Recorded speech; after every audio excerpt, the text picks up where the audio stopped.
के करीबन 2 बज रहे थे। अर्पिता अपनी पढ़ाई पूरी कर रही थी जब उसे लगा कि कोई हल्की सी फुसफुसाहट कर रहा है। पहले तो उसने सोचा कि शायद ये उसका भ्रम होगा, लेकिन जैसे जैसे रात बढ़ती गई आवाजें तेज होने लगी। उसका कमरा पुराने घर की दूसरी मंजिल पर था। नीचे माँ और पिताजी गहरी नींद में सो रहे थे। उसने सोचा कि शायद खिड़की से हवा आ रही होगी, लेकिन जब उसने खिड़की बंद की तो भी वही फुसफुसाहट जारी। फुसफुसाहट किसी और का नाम नहीं था, बल्कि अर्पिता का था। यह कोई सामान्य हवा की आवाज नहीं था। अब ये स्पष्ट था कि कोई उसको उसके नाम से पुकार रहा था। उसका दिल तेजी से धड़कने लगा। उसने ईयरफोन कान में डाला और सोने की कोशिश करी, लेकिन तब भी उसे अपने बेड के नीचे से सरसराने की आवाज आई। उसकी हिम्मत जवाब देने लगी थी। डरते डरते उसने धीरे धीरे नीचे झांका, लेकिन वहां कुछ भी नहीं था। उसने राहत की सांस ली और फिर लेट गई। तभी अचानक बिस्तर के किनारे से एक ठंडी सांस उसके गले को महसूस हुई। वह घबरा कर उठी और कमरे की लाइट जला दी। कमरे में कोई भी नहीं था। उसने सोचा कि यह उसका वहम होगा। वह वापस सोने की कोशिश करने लगी, लेकिन जैसे ही उसने लाइट बंद की, किसी ने उसके कानों के बहुत पास आकर फुसफुसाया, तुम मुझे देख नहीं सकती, लेकिन मैं तो तुझे देख सकता हूँ। अर्पिता की चीख पूरे घर में गूंज गया। उसके माँ और पिताजी भागते हुए उसके कमरे में आए, लेकिन जैसे उन्होंने कमरा खोला तो अर्पिता बेहोश पड़ी थी। उसके कान के खून से कुछ शब्द लिखे गए थे, अब अगला कौन। अगली सुबह जब अर्पिता उठी तो उसे कुछ भी याद नहीं था। माँ और पापा ने सोचा कि जरूर कोई बुरा सपना रहा होगा, लेकिन अर्पिता जानती थी कि जो कुछ हुआ वह हकीकत था।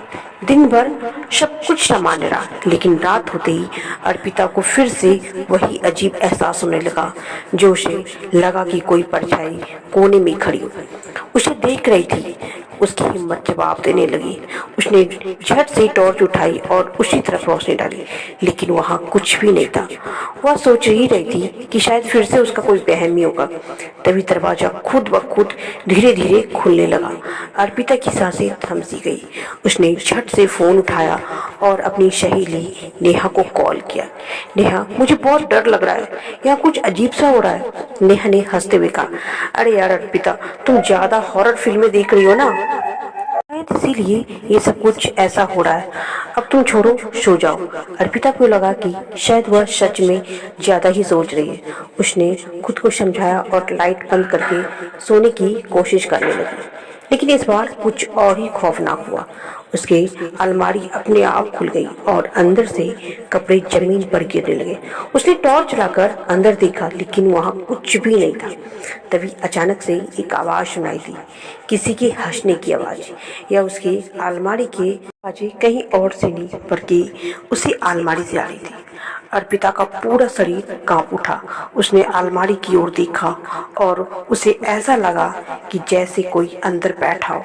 उसने हिम्मत जुटाकर अलमारी का दरवाजा थोड़ा सा खोला, लेकिन तभी अचानक से एक काली परछाई बाहर आ निकली और उसके सामने आकर खड़ी हो गई। अर्पिता की चीख फिर से पूरे घर में गूंज उठी। माँ और पिताजी दौड़ते हुए उसके कमरे में आए, लेकिन इस बार अर्पिता बेहोश नहीं थी। वह एक कोने में बैठी थी। उसकी आंखें खाली और भाव शून्य थी और उसके होठों पे एक अजीब सी मुस्कान थी। जब माँ ने उसे झकझोर कर उठाने की कोशिश करी, लेकिन वो धीरे धीरे कुछ फुसफुसाने लगी। अगले दिन माँ और पिताजी ने गांव के बुजुर्ग पुजारी को बुलाया। उन्होंने घर की जांच करी और बताया कि यह घर एक आत्मा के कब्जे में है। उन्होंने बताया कि आत्मा यह किसी को चैन से नहीं रहने देगी। पुजारी ने पूरे घर में गंगा जल छिड़का, लेकिन जैसे उन्होंने अर्पिता के कमरे में प्रवेश किया, वह अचानक से तेज हवा चलने लगी। खिड़कियां जोर जोर से खुलने और बंद होने लगी। अलमारी अपने आप हिलने लगा और फर्श पर खून की कुछ बूंदें दिखने लगी। अर्पिता इस सबके बीच कांप रही थी। तभी कमरे की दीवार पर खून से कुछ लिखा दिखा, यह मेरी जगह है, अब तुम यहाँ से जाओ या फिर तुम्हारा भी वही हाल होगा जो पहले हुआ था। पुजारी ने अर्पिता के माता और पिता को घर छोड़ने की सलाह दी। उन्होंने बताया कि इस घर में पहले एक लड़की रहा करती थी जिसे किसी ने मारकर अलमारी में बंद कर दिया था। उसकी आत्मा आज भी यहाँ भटक रही है।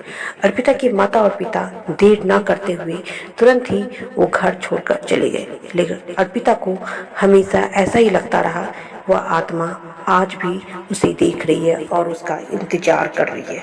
हे डियर, आपको ये कहानी कैसी लगी? अगर वीडियो अच्छी लगी हो तो प्लीज़ वीडियो को लाइक और सब्सक्राइब करना ना भूलें और हमें कमेंट्स में ज़रूर बताएं कि आपको ये स्टोरी कैसी लगी है।